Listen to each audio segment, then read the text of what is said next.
Ngicela iprimer.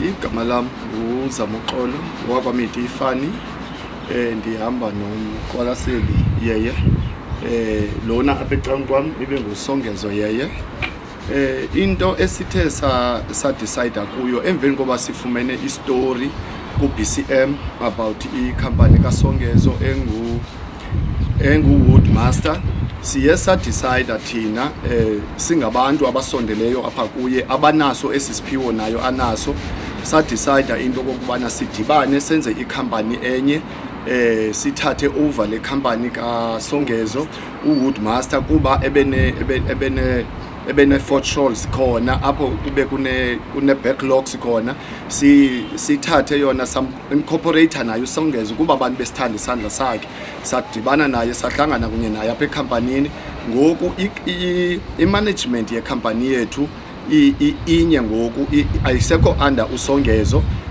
under MY Luxurious Manufacturers.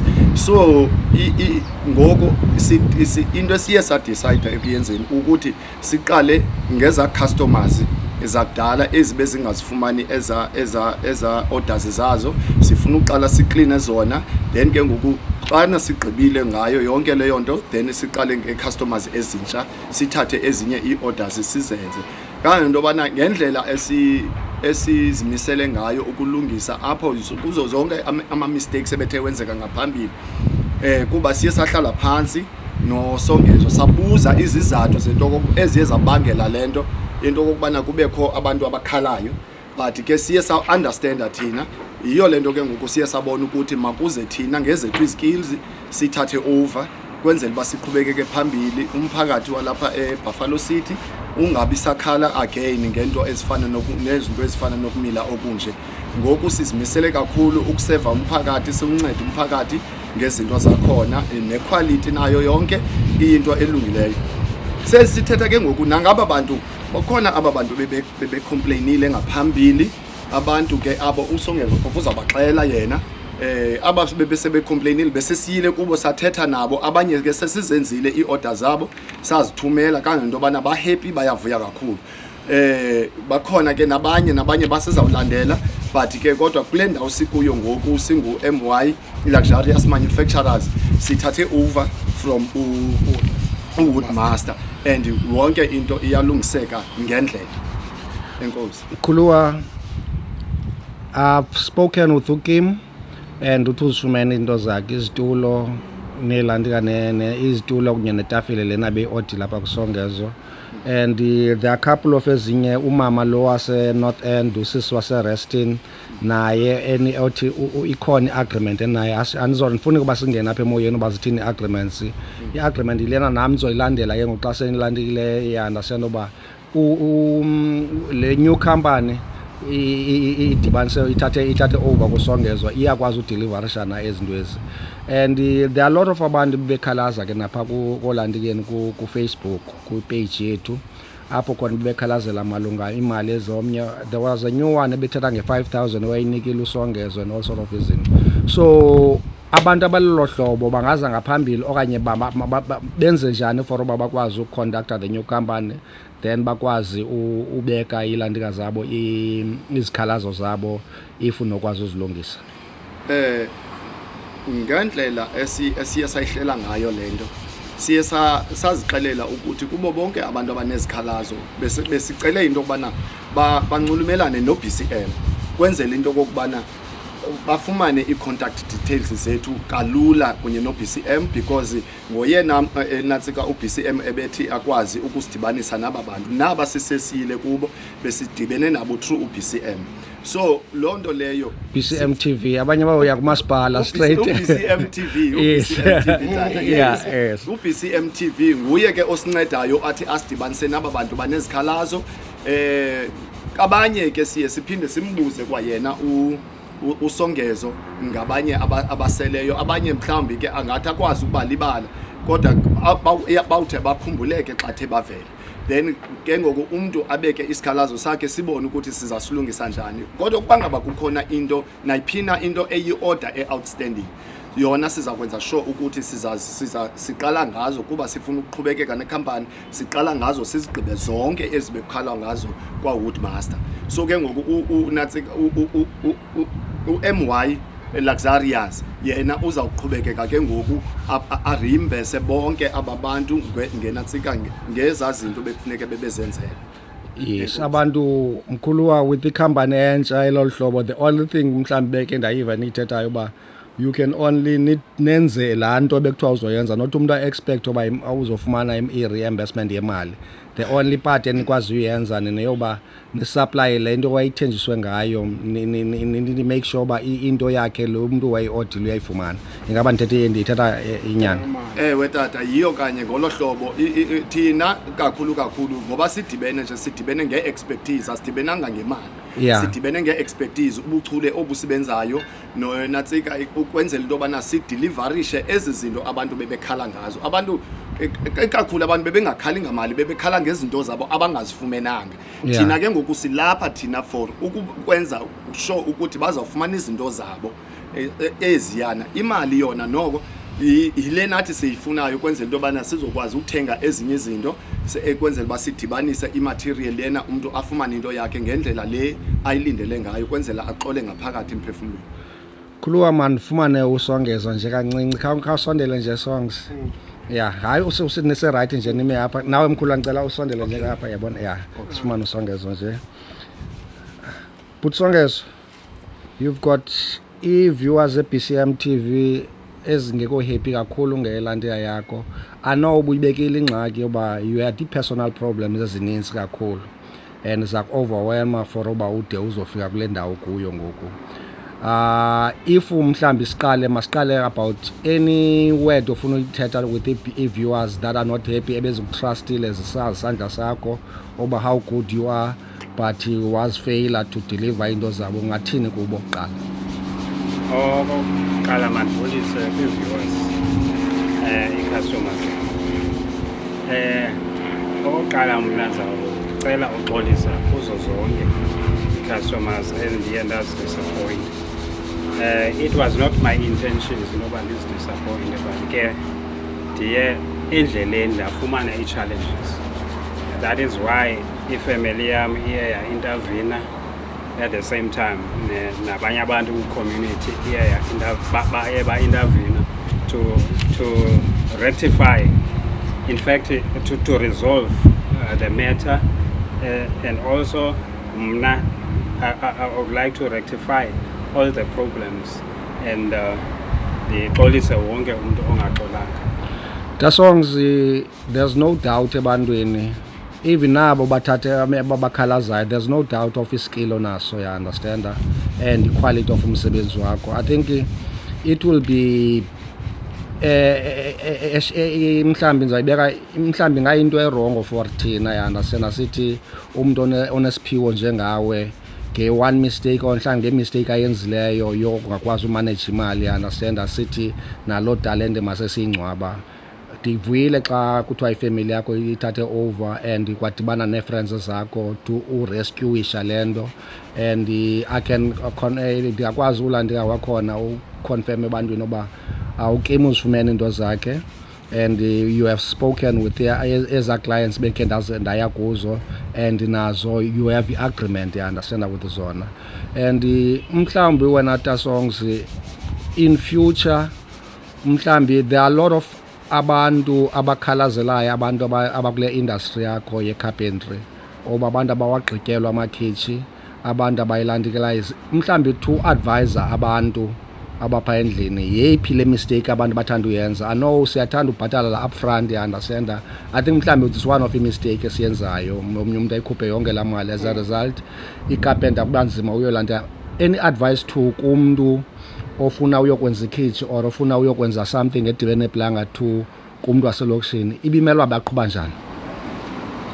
Ucebisa kwingxaki enjalo, I think umuntu is much better umuntu ahambe nalo muntu azamezela ikhitshi uyobhatalwa imaterial. Okay. And then icarpenter le yenze ikhitshi. Once icarpenter yalenza ikhitshi la complete, then kube khona ke ngoku akhupha imali. Senzo abhatala imali, which is i-labor. Okay. Le ye-carpenter. Otherwise, I've heard nami izitori ezinjengazo. Senzo i-carpenters sine-tendency yoba zibhatale imali up front and then zibaleke. Ine-temptation tasongs ezisitsho laa nto xa imali lapha kuwe ube uneengxaki ezinkulu ezingaka mhlawumbi iingxaki zakho ziyi-20,000 nansi le 20,000 so uyaqonda uba ngaqonda hamba ndingadibanisa amaplanga naplanga ndigqibe laa nto leyo but I think the advice on point lena ithi if usongezo uthi uzokwakhela ikhitshi makayenze ezi measurements zakhe nihambe nobabini kule mali ebethe uyitshajile yandasena niyobhatala imaterial then xa seyibhatela imaterial ke ngokuba nzima ke ngokuba naye cause ungamnika imali iqala or umnikele imali uthi makayozithengela imaterial yandasena cause ingxaki iba phaa la temptation yenzeka ngaphaya yeah ikhona enye ufuna ukongeza mkhulu. Of course there is a temptation when it comes uba imali ibe lapha esandleni. The best way really funeka umuntu ehambe ne-customer ayobhatala material then enye nenye bayi-discuss. Okay. Ikhona ufuna into ngaza mkhulu? Ngathetha nje mkhulu. Oh okay. Yeah. Ulento ithethwa ngusongezo yokuthi i-customer ihambe iyothenga i-material. So la nto sometimes kuba ke ngoku thina sesiyikhampani akusafani nangokuya ebesebenza yedwa. Okay. Ngoku ukhona umehluko indlela yoku-approacha ngoku umuntu kuthi uzawu-approach ikhampani akasazi u-approacha usongezo. Imali ayisayi kusongezo iya kwikhampani yebhanki. Okay. Yena bank account kwi-account yekhampani. Yeah. So akakwazi ngoku akazuba nalo isandla sokudecide into yokuba uzawuthatha imali ayisebenzise ngendlela yayo. Yonke ngoku into izawuhamba according to the book, ibe ne-receipt zayo, yonke into izawuhamba ngendlela kuba ikhampani esinantsikileyo esivulileyo ikhampani eprofessional. No mkhulu, I think sithethe into eyi-one apha kuni as a company. Yes. I think usongeze becebisa with aba bantu banengxaki nezinye ilandika i-carpenters yawanasenda ezi out there if umuntu uyasithanda isandla sakhe sumnike imali up front. I know abantu bayabhonasa ngoku. Yes. And umuntu uyaqonda uba ndizoyityala imali mandikhuphe yonke le mali alomfo ndiyazi uba ndagqibelana of which ke ngoyi-temptation. Laa mntu athatha laa mali yokulusa umntanakhe angabi na-material ke ngokuyoyenza le into uya-understand. So I think zezo nto ibimele uba siyazifunda kaloku mkhuluwa with ubetheka komnye umuntu uyafunda and usongeza ufundile phaa uba this is i-mistake abantu abebeyenza phaa kuye yomnika imali up front exesha ebekho sekhampanini and laa mali xa ilapha unengxaki umuntu uyayisebenzisa. But mandibulele mani uba wena songs ndibulele the attitude yakho ya-understand with yonke le nto lena khange uyithathe negative. I know siyazana kakhulu ezibensitsho but khange uyithathe negative. You wanted uba mayiresolveke le nto leya. Ndibulele nakuni bakhulwa efowunini ya-understand and kuthiwa ke usongezwa ugood apha unelwimi elimandi but hey unomlomo omnandi ya-understand so engathi nam ndiwa kule nto lomlomo omnandi wakhe inoba beke watshona phaa ngaphakathi wayotya something wabuya esendikwazi uthetha kakuhle ndifike ndinomsindo ya-understand so but anyway I think eyona nto ibalulekileyo as abantu abamnyama we need to ufundisana we need to ba mhlambi sikorekishana apho uyilandele khona. Mandibulele mhlambi in future xa kwezinye izinto kungaliwanga nophinda nendibize nithi hayijonga i-product esizenzayo ka-Woodmaster so that we can get more customers. Ikhona ufuna uthetha mkhulu? Hayi bendifuna ucela nam ndinxenxe kubabukeli emakhaya ukuthi ngoba sesisenza ngolhlobo nje siyacela isupport kubo basisupport kule business siyenzayo kwenzela into kokubana sikwazi sincede esincede nezi i-customers mhlambe zawube zine amount ezinkulu okanye zibe nalo lezo zinto ezinkulu bezizodile. So siyacela ukuthi basupporte ngomsebenzi siyabathembisa kakhulu into kokubana asizukwenza enye into sizawudeliverisha according to expectations zabo. Inkosi nkulu. Okay. Yeah. Siyabulela ubukho bakho apha kule family yethu. Sincede kakhulu. Sincede njani ezinye izinto besingazazi.